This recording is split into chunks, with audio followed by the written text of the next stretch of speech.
कहानी की शुरुआत में दो अमेरिकी स्नाइपर्स माइक और टॉमी को दिखाया जाता है, जो कि मरीन कमांडोज हैं। वे अफ्रीका के तपते हुए रेगिस्तान में डटे हुए हैं और इन दोनों को एक मिशन पर भेजा गया है, जहां इन्हें एक हाई प्रोफाइल टारगेट को खत्म करना है।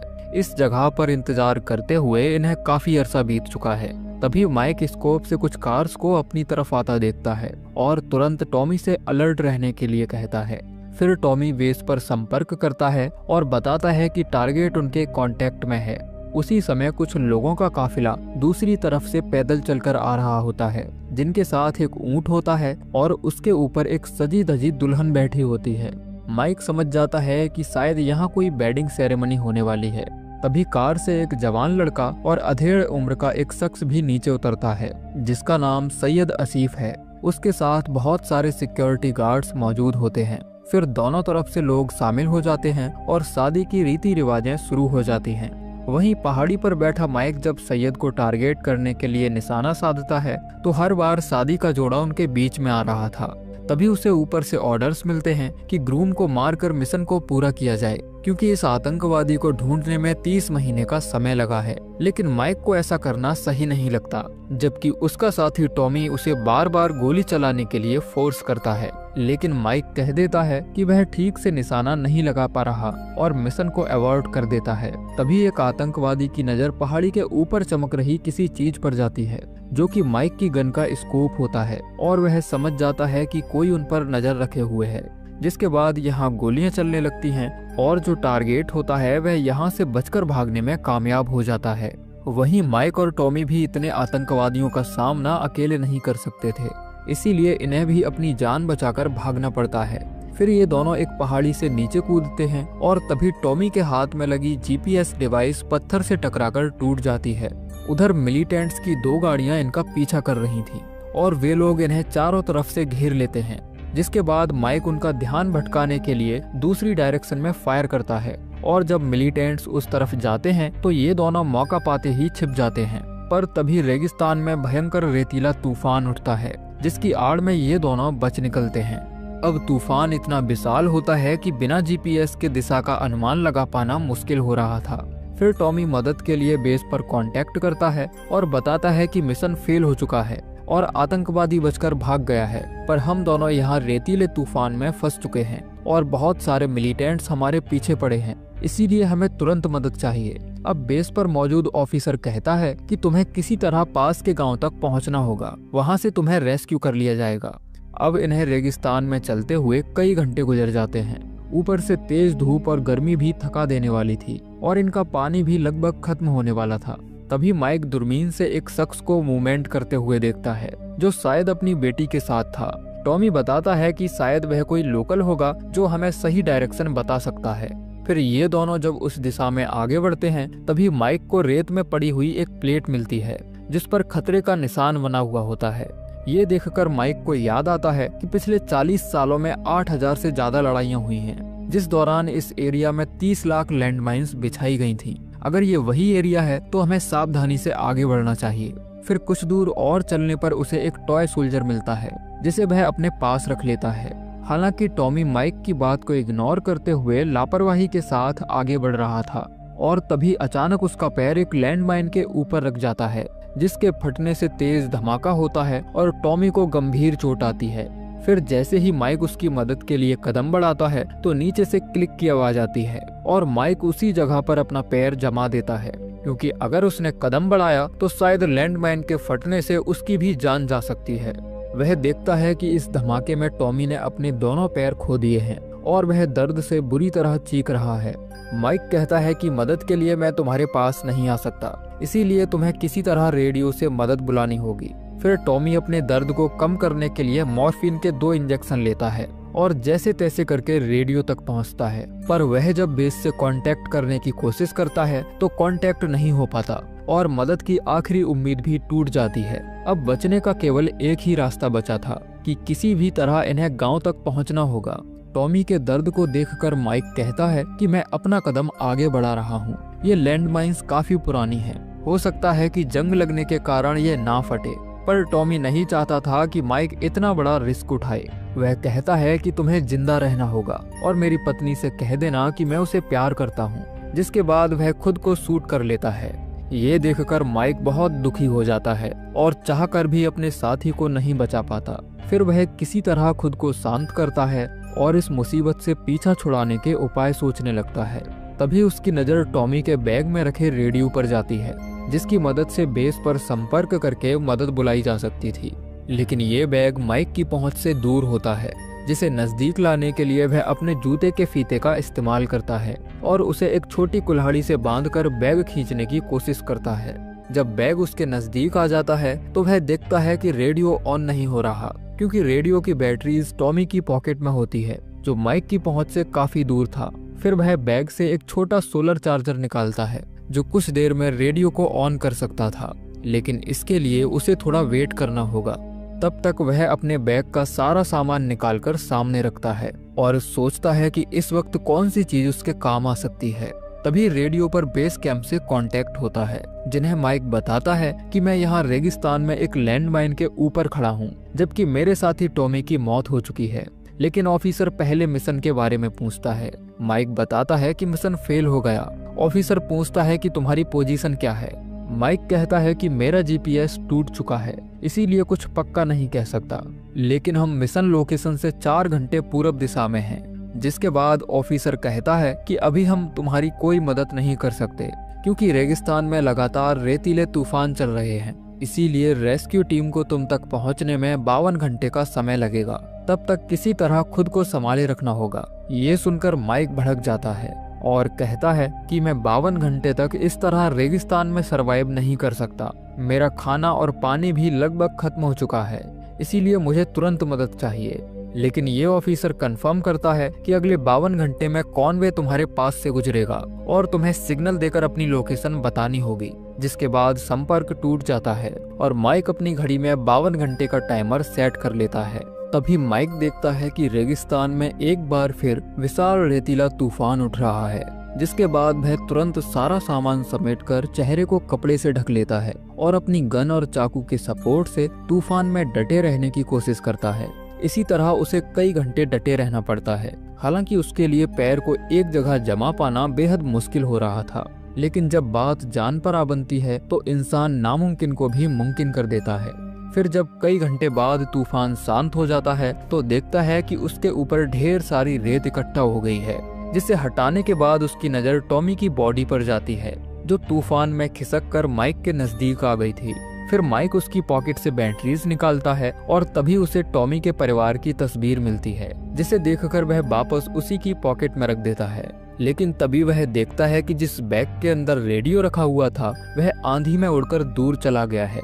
यानी कि माइक के पास बैटरीज तो थी, लेकिन रेडियो नहीं था। यह देख माइक को हंसी आ जाती है और सोचने लगता है कि ऊपर वाला भी उसके साथ बढ़िया मजाक कर रहा है। अब इस पोजीशन में बैठे हुए उसे कई घंटे बीत जाते हैं। ऊपर से तेज धूप के कारण ज्यादा प्यास लग रही थी और उसका सारा पानी खत्म हो जाता है, इसीलिए धीरे धीरे उसके सब्र का बांध टूटता जा रहा था और वह हवा में कई राउंड फायर करके मदद बुलाने के लिए चिल्लाने लगता है। लेकिन इस बीहड़ रेगिस्तान में उसकी आवाज सुनने वाला कोई नहीं था।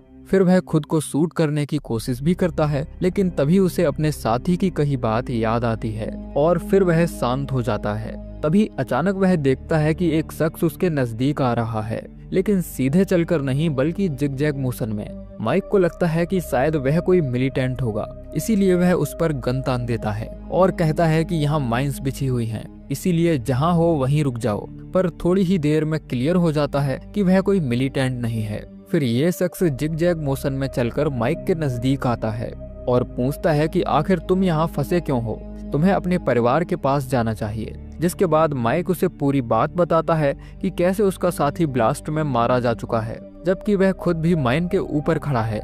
ये शख्स कहता है कि तुम्हें अपने दोस्त के बारे में ना सोचकर खुद के बारे में सोचना चाहिए और अगला कदम बढ़ाना चाहिए। पर माइक को ये आदमी पागल लगता है, क्योंकि उसे डर है कि अगर उसने कदम बढ़ाया तो धमाका हो सकता है। इसीलिए वह इस आदमी से कहता है कि मुझे वह रेडियो चाहिए ताकि मैं अपने बेस कैंप पर संपर्क करके मदद बुला सकूं। पर यह शख्स माइक को रेडियो लाकर नहीं देता, लेकिन उसकी पानी की बोतल लेकर यहाँ से चला जाता है। फिर उसके जाने के कई घंटे बाद माइक देखता है कि एक छोटी सी लड़की जिगजैग मोशन में दौड़ती हुई उसके पास आ रही है। दरअसल ये लड़की उस आदमी की बेटी होती है जो गांव से माइक के लिए पानी लाई थी। फिर पानी पीकर माइक चैन की सांस लेता है और तभी ये लड़की माइक को वैसा ही टॉय सोल्जर दिखाती है जैसा माइक के पास था, और माइक अपना टॉय सोल्जर इस बच्ची को दे देता है। फिर ये बच्ची इशारे से समझाने की कोशिश करती है कि उसे आगे मूव करना चाहिए, पर माइक ऐसा नहीं करता और उस बच्ची से रेडियो लाने के लिए कहता है। लेकिन ये लड़की भी उसकी बात को अनसुना करके यहाँ से चली जाती है। अब शाम भी होने वाली थी और माइक हताशा भरी नजरों से घड़ी की तरफ देखता है जिसमें मदद आने में अभी 38 घंटे बाकी थे। इसीलिए अंधेरा होने से पहले आग जलाता है और पॉकेट से फोन निकालकर अपनी पत्नी की वीडियो देखने लगता है, जिसे देखकर वह काफी इमोशनल हो जाता है। तभी कुछ देर के लिए उसकी आंख लग जाती है और जब जागता है तो देखता है कि आग बुझ चुकी है। फिर अचानक से भेड़ियों के गुर्राने की आवाज आती है और माइक देखता है कि भेड़िए टॉमी की बॉडी घसीटकर ले जा रहे हैं। वह जल्दी से हवा में फायर करता है और उनमें से एक भेड़िया लैंडमाइन के ऊपर आ जाने से मारा जाता है, जिसके फटने की आवाज से डरकर सभी भेड़िए भाग जाते हैं। फिर जब सुबह होती है तो माइक देखता है कि उसके सामने वही शख्स खड़ा है जो कहता है कि तुम बहुत लकी हो जो रेगिस्तान की जानलेवा रात में जिंदा बच गए। माइक कहता है कि शायद तुम इन माइंस के बारे में जानते हो, इसीलिए जिग-जैग मोशन में चलते हो। यह आदमी कहता है कि नहीं, मैं नहीं जानता कि माइंस किस जगह पर हैं, लेकिन सीधे चलने से इस तरह चलना ज्यादा सेफ है। अब माइक एक बार फिर उसे रेडियो लाने के लिए कहता है। इस बार ये आदमी माइक की बात मानकर रेडियो लेने जाता है और सुरक्षित वापस आ जाता है। फिर माइक रेडियो ऑन करता है लेकिन बेस से संपर्क नहीं हो पाता, जिसके बाद ये आदमी माइक से कहता है कि तुम्हें आगे मूव करना चाहिए और इतना कहकर यहाँ से चला जाता है। लेकिन रेगिस्तान की इस गर्मी में माइक को डिहाइड्रेशन हो जाता है और उसे भ्रम होने लगता है कि टॉमी उसके सामने बैठा है जो उसे घर जाने के लिए कह रहा है। फिर जब अंधेरा हो जाता है तो माइक अपना फोन निकालता है और देखता है कि उसके डैड की कॉल आ रही है, लेकिन ये केवल उसका भ्रम होता है क्योंकि इस रेगिस्तान में दूर दूर तक सिग्नल मौजूद नहीं होता। उसे अपने विजन्स में जेनी दिखाई देती है जो उसे घर लौटने के लिए कह रही थी। तभी अचानक एक बार फिर भेड़िए माइक पर हमला करते हैं और माइक बचने के लिए उन पर गोलियां चलाता है। इस तरह लड़ते हुए वह पूरी रात लैंडमाइन पर खड़े खड़े गुजार देता है। फिर जब सुबह होती है तो देखते हैं कि उसके आसपास भेड़ियों की लाशें पड़ी हैं। अब इस तरह माइक को खड़े 45 घंटे बीत चुके होते हैं और मदद आने में केवल 7 घंटे ही बचे थे। तभी रेडियो पर ऑफिसर की आवाज सुनाई पड़ती है जो बताता है कि तुम तक मदद पहुंचने में अभी 17 घंटे और लगेंगे। दरअसल जो कॉनवे मदद के लिए आ रहा था उस पर मिलिटेंट्स ने हमला कर दिया है। ये सुनकर माइक की हिम्मत बिल्कुल टूट जाती है और कहता है कि मैं अब और सरवाइव नहीं कर सकता। तभी ऑफिसर कहता है कि कोई तुमसे बात करना चाहता है। ये माइक की जीएफ जेनी होती है। माइक जेनी को छोड़कर आने के लिए माफी मांगता है और अपनी हर गलती का पश्चाताप करता है। तभी जेनी उसे सामने सोफे पर बैठी दिखाई देने लगती है। फिर माइक उसके करीब जाने के लिए जैसे ही हाथ बढ़ाता है तो गिरने लगता है, लेकिन तभी वर्वर आकर उसे संभाल लेता है। वह उसके जख्मों पर मरहम लगाता है और बदले में माइक वर्वर और उसकी बेटी को धन्यवाद देता है जो उसे पानी पिलाने आई थी। जिसके बाद वर्वर बताता है कि मैं लैंड माइंस को निकालकर बाजार में बेचता हूँ और उनकी जगह पर टीन के डिब्बे डाल देता हूँ, जिससे कि मेटल डिटेक्टर को लगे कि इन जगह भी माइंस हैं। इसी काम से मेरा परिवार चलता है। लेकिन एक दिन माइंस को निकालते समय धमाका हो गया और मुझे अपना एक पैर गंवाना पड़ा। इस हादसे के बाद मुझे अपना जीवन अंधकार में दिखाई देने लगा और जीने की उम्मीद भी लगभग खत्म हो चुकी थी। पर जब मेरी लाइफ में मेरी पत्नी और बेटी आए तो सब कुछ ठीक हो गया। मेरी बेटी जो तुम्हें पानी पिलाने आई थी, हादसे के वक्त वह भी उस समय मेरे साथ थी, जिसकी उस धमाके में जान चली गई। पर मुझे खुशी है कि वह तुम्हारे पास आई। वर्वर कहता है कि तुम लकी हो कि तुम्हारे पास परिवार है, इसीलिए तुम्हें अपना कदम बढ़ाना चाहिए, भले ही अंजाम चाहे जो भी हो। फिर जब वर्वर यहाँ से जाने लगता है तो माइक को उसकी बेटी दिखाई देती है और थोड़ी दूर चलने के बाद वह गायब हो जाती है। फिर अगले ही पल माइक देखता है कि जब वह छोटा था तो उसके पिता उसकी मॉम को मारा करते थे और वह हॉस्पिटल में भर्ती हैं। उसे जेनी के साथ बिताए गए कुछ अच्छे पल भी याद आते हैं। तभी रेडियो पर उसे मैसेज मिलता है और ऑफिसर बताता है कि रेस्क्यू टीम तुम्हारी बताई जगह पर पहुंचने वाली है, पर तुम्हें सिग्नल देकर अपनी लोकेशन कंफर्म करनी होगी। फिर माइक अपने नजदीक पड़ी फ्लेयर गन उठाता है और इससे पहले कि वह सिग्नल दे पाता, मिलिटेंट्स उस पर फायर कर देते हैं, जिनमें से एक गोली लैंड माइन पर आकर लगती है, जिसके फटने से माइक के हाथ से फ्लेयर गन छूट जाती है। तभी माइक अपने चारों ओर गोलियां चलाता है। माइंस के फटने से उसके आसपास धूल का गुब्बार बन जाता है, जिसके बाद माइक अपनी स्नाइपर गन से उन दोनों मिलिटेंट्स को मार गिराता है। उधर रेस्क्यू टीम लगातार उसकी तलाश कर रही होती है, पर माइक उन्हें कहीं दिखाई नहीं दे रहा था। फिर माइक देखता है कि यहाँ से बचकर निकलने का उसके पास आखिरी मौका है, पर फ्लेयर गन उसकी पहुंच से काफी दूर होती है। लेकिन अगर उसने अभी कोई एक्शन नहीं लिया तो शायद कभी यहाँ से जिंदा बचकर नहीं जा पाएगा।